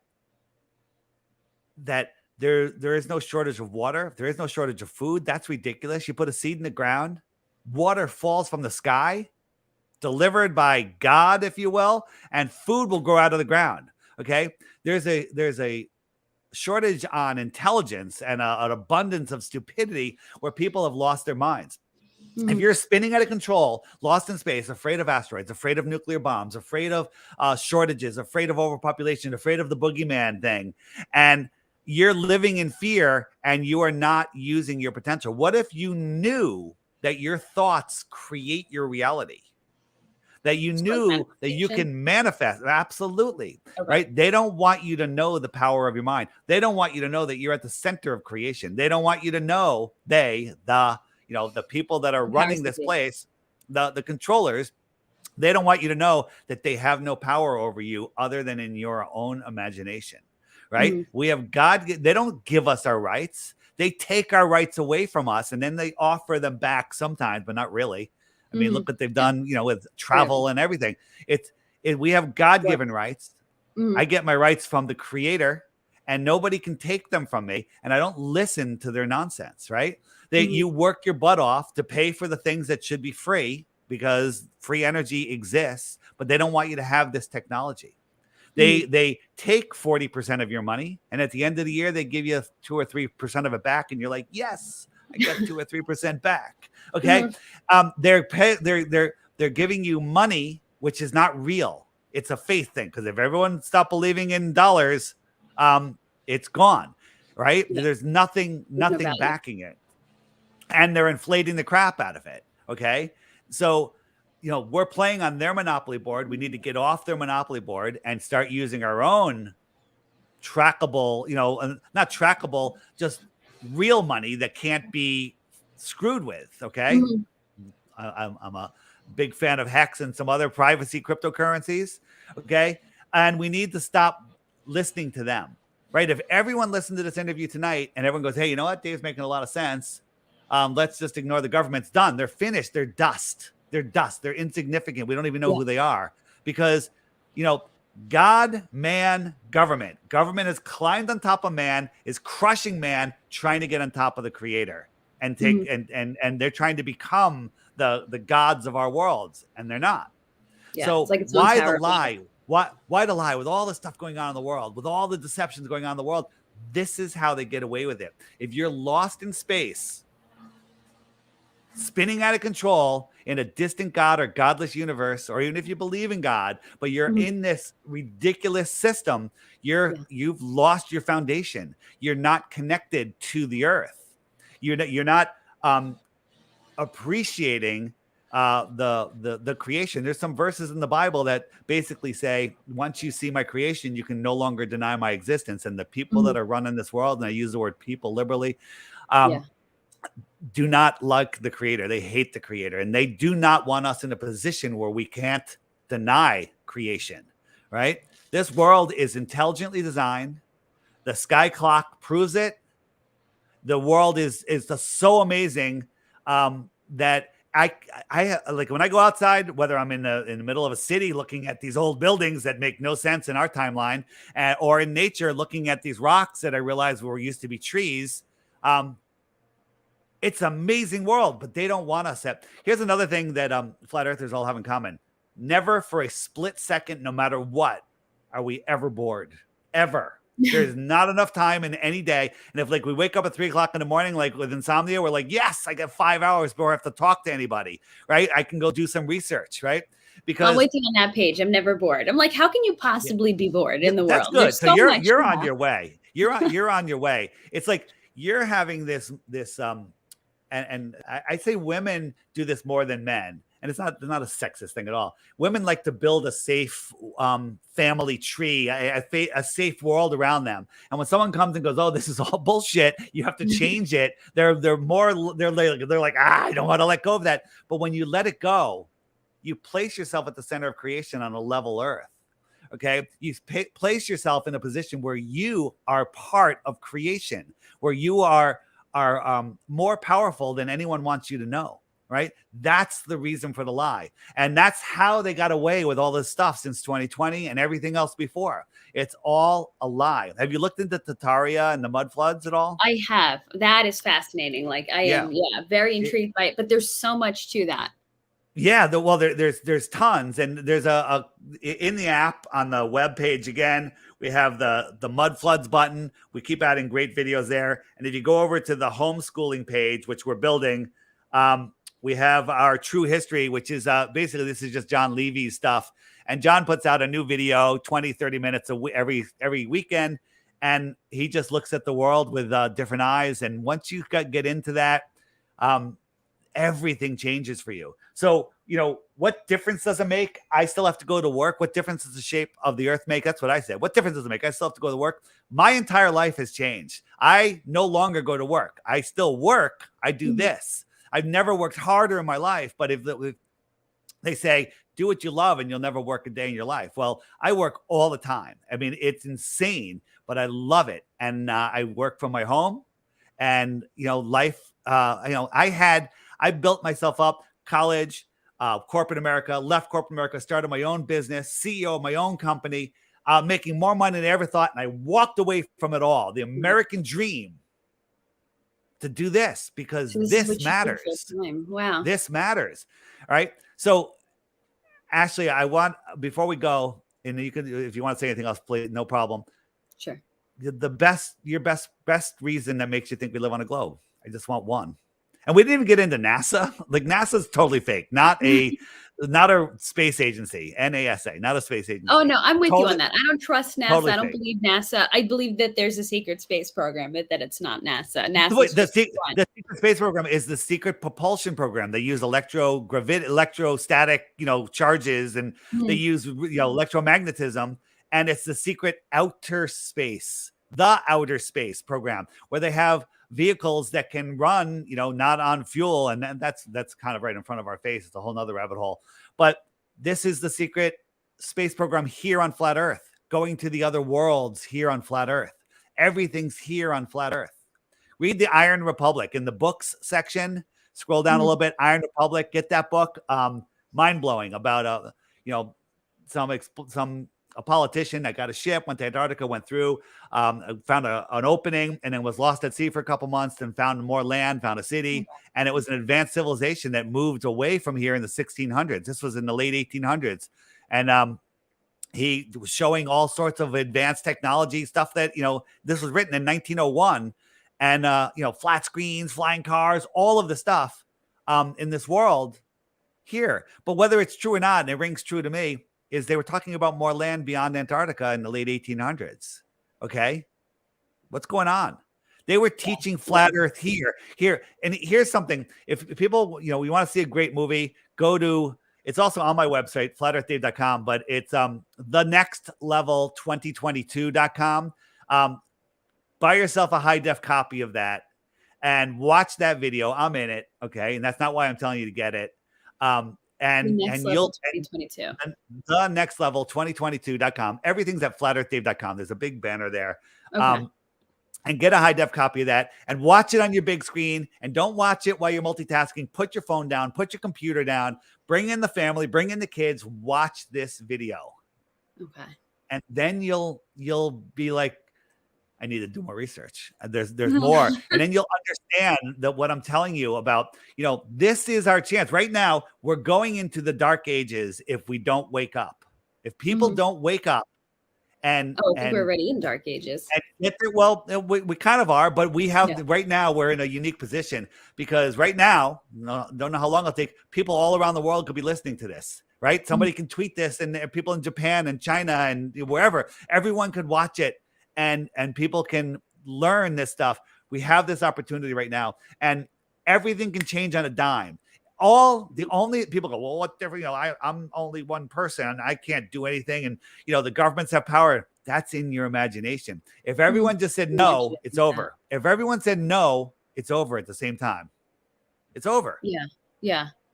No, and unfortunately, not just with this, just everything. Everybody's in some sort of programming that they can't break free from. And then the second, especially these 2 years, with everything happening, that is the perfect example of people kind of controlling programming and people not being able to break free from that. And when you present people with the opposite information, they just shut down. They can't handle it. Right. So, so I think that's is perfect example of it. One other thing on the app, I try to, anybody that has a flat Earth product or something that I really like, that's good, for getting away from the control system, or just, cool stuff. I feature it in the app under the shopping cart.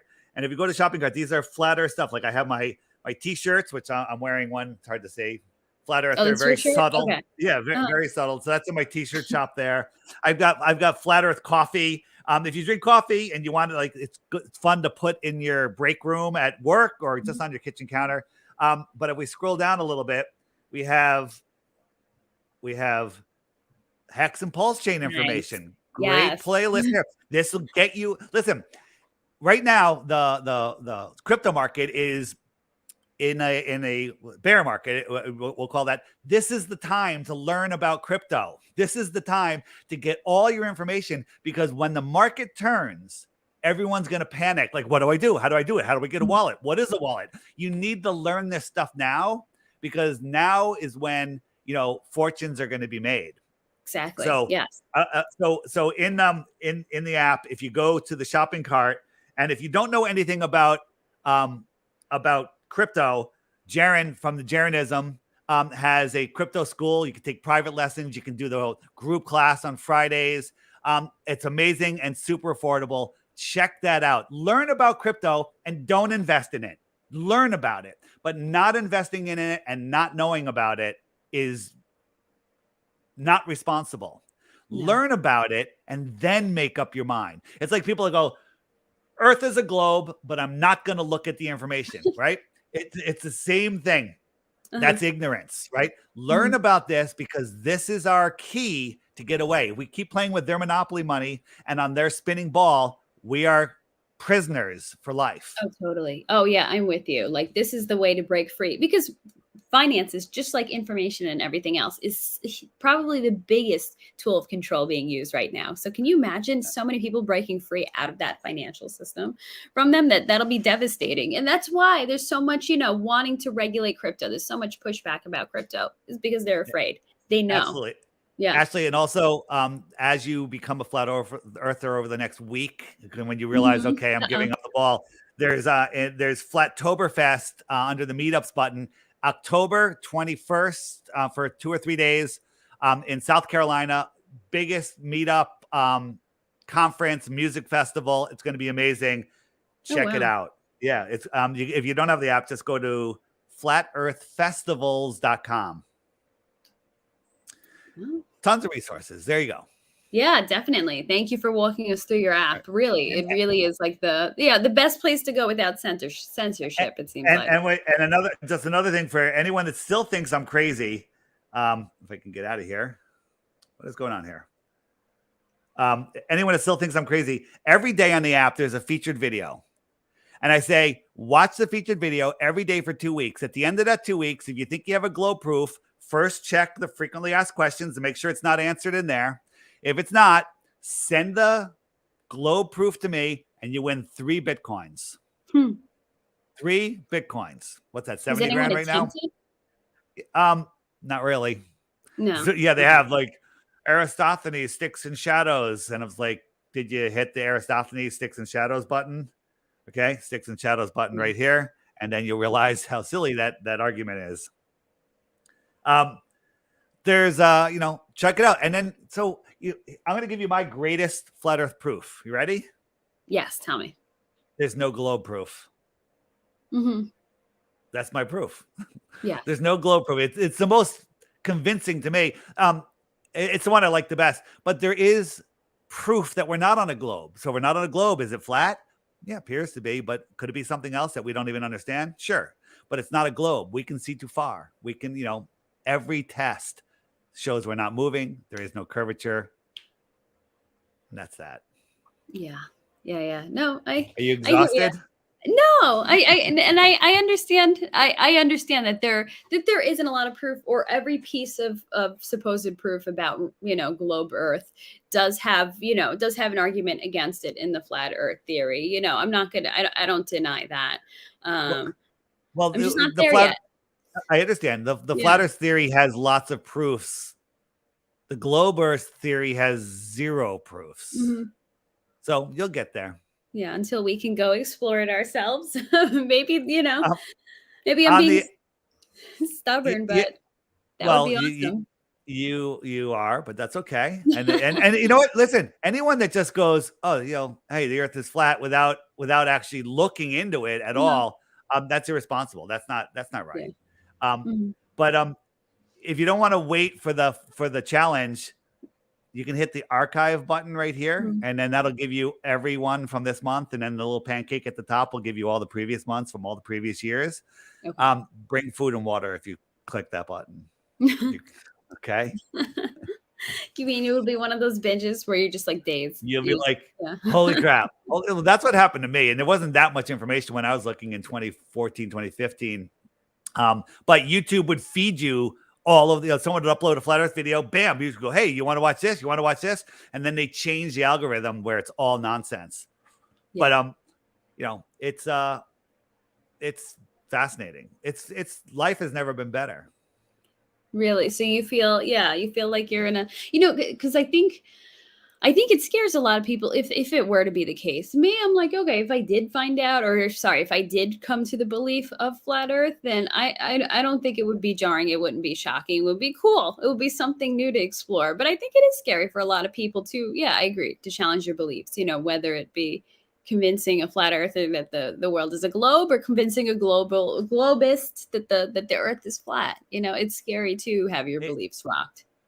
I know the issue is the people that believe it, they can't come up with a reason why other than, that's what I was told. That's what the textbook said. That's what, so many people believe it, and they haven't looked into it. So, you're looking into it, you'll get there. And by the way, it makes everything make sense. All the people that talk about disclosure and aliens and the government letting us know, they're all looking into outer space. Look into the outer space. Why are all the big telescopes in the south looking out, not looking up?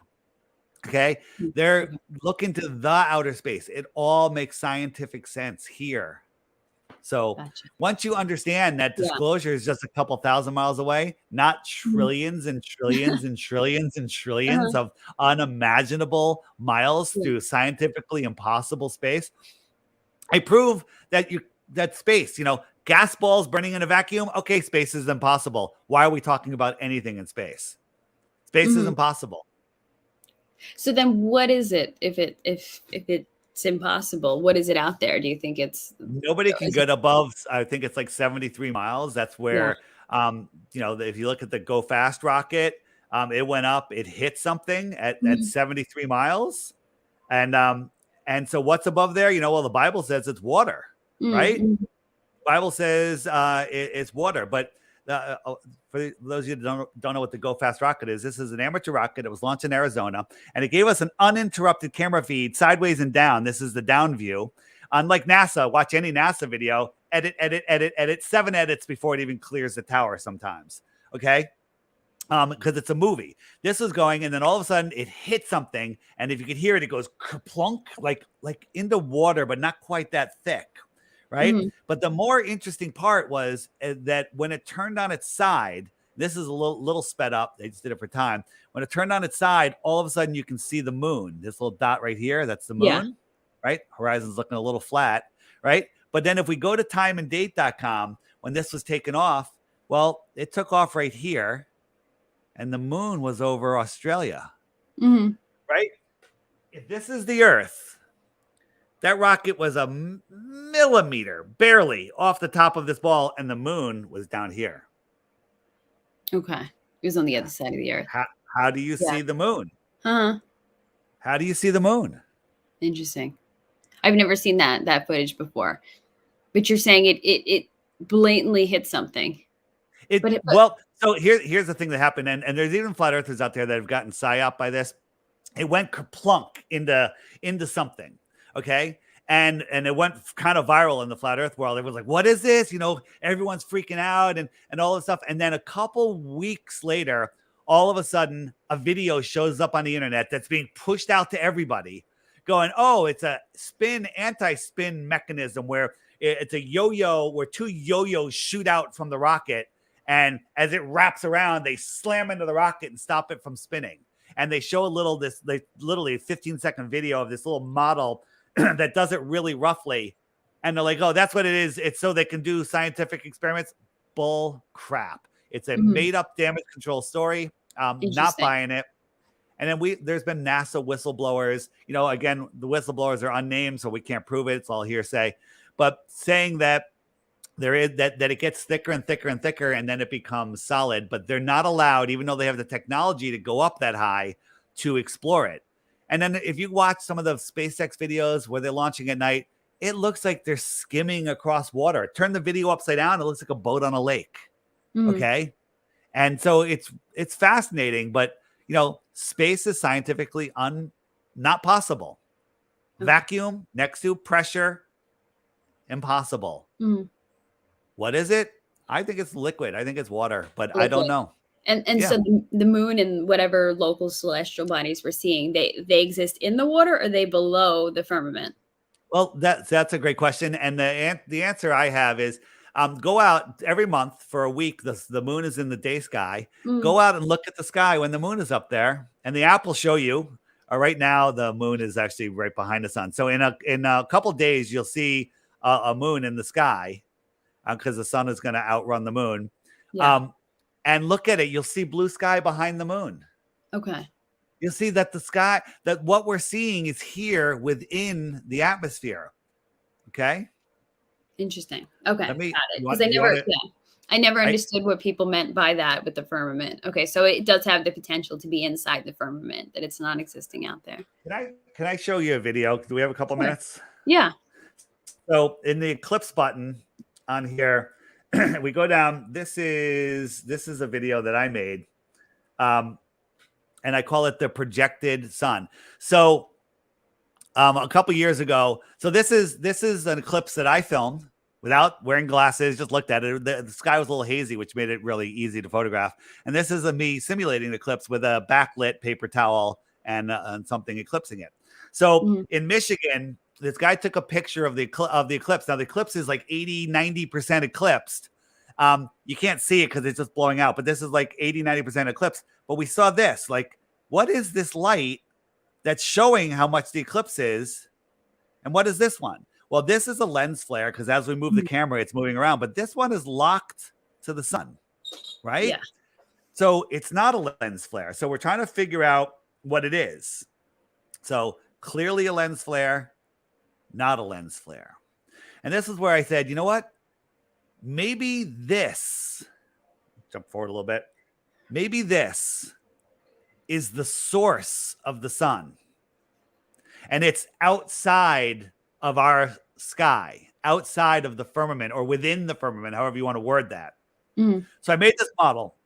I got a paper towel, and behind it I have the source light shining on the towel. This is it. And I'm moving a bottle cap in front of it. And I'm making this eclipse that looks amazingly like the real eclipse, right? Yeah. No one has ever seen the moon, supposedly eclipsing the sun, approach the sun, eclipse the sun, or exit the sun. They only see this shape. No one's ever seen it. Like, if you think about it, if the moon fully eclipsed the sun, how come nobody can photograph the moon? The sun is out.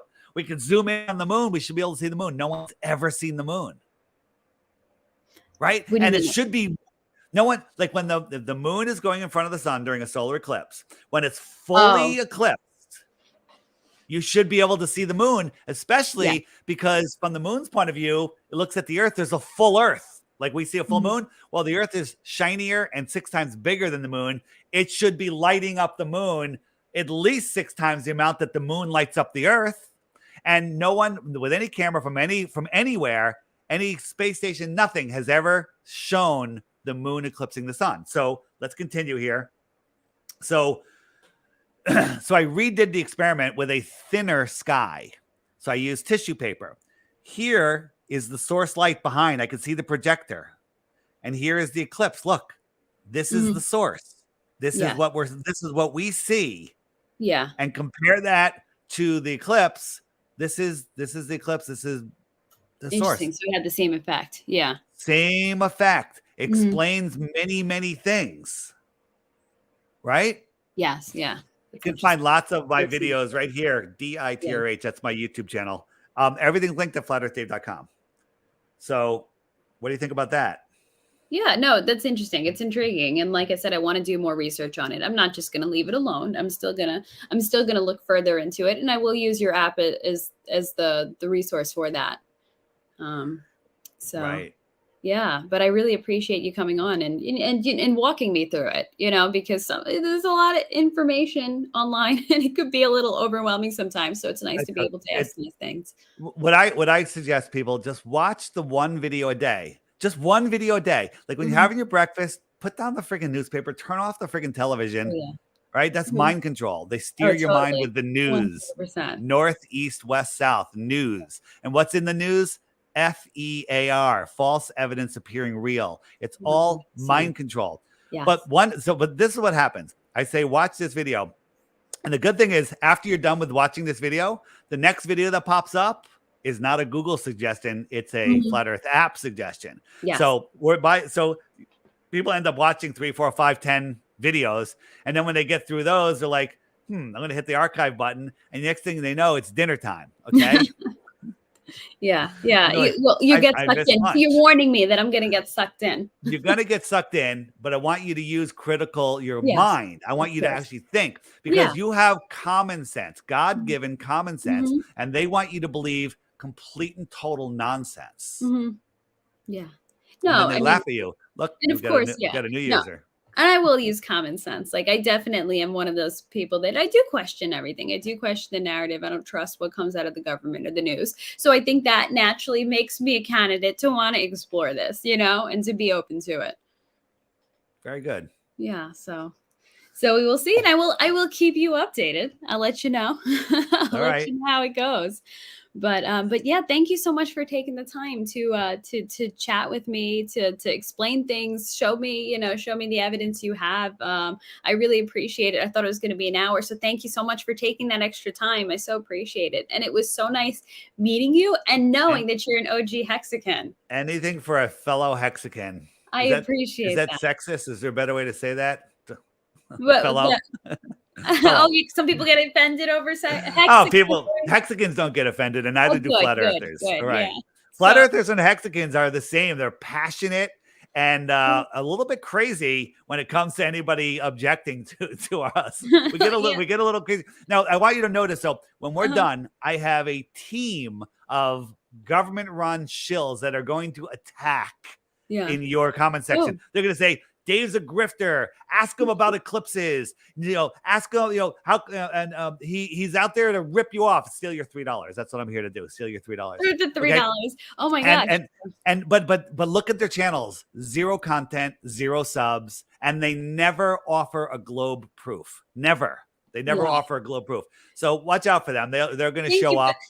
Thank you for the warning. So yeah. it's all So they're going to send their attack dogs out on you. So I gotta. Yeah, there'll be a few, and what they'll do is they'll comment on other people's comments mostly.